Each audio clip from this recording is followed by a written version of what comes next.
писараке буд ҳамеша ғазаб мекард. падараш ба ӯ 1 кило мех харида оварду гуфта: «Эй писар, ҳар вақте ки ғазаб кардӣ ё бо касе ихтилоф кардӣ, дар девори ошхона 1 мех бизан».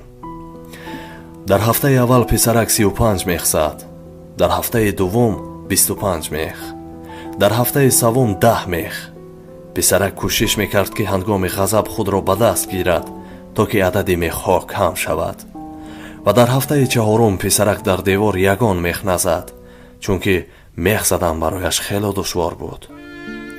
ба назди падараш рафт ва падарашро хабар дод ки ин ҳафта ягон мех назадам, чунки кӯшиш кардам ки ғазаб накунам. падараш гуфт: «Акнун бирав ва ҳар рӯзе ки ғазаб намекунӣ 1 дона мехро аз девор бикан». писарак ҳар рӯз 1 мехро меканд, то ки ин мехҳо тамом шуданд ва назди падараш омаду гуфт: «Падарҷон, ҳама мехҳоро кандам». падар фарзандашро ба назди деворе ки мехҳоро зада буд бурд ва гуфт: «Писаракам, кори хубе кардӣ, валекин бубин, агарчанде ки мехҳоро кандӣ, лекин сурохҳо ҳанӯз боқӣ мондааст. пас ҳангоме ки байни ту ва дигарон ихтилоф мешавад ва ту онҳоро бо забонат меранҷонӣ, ба монанди ҳамин сурохӣ аст ки бо задани мех дар девор пайдо шудааст.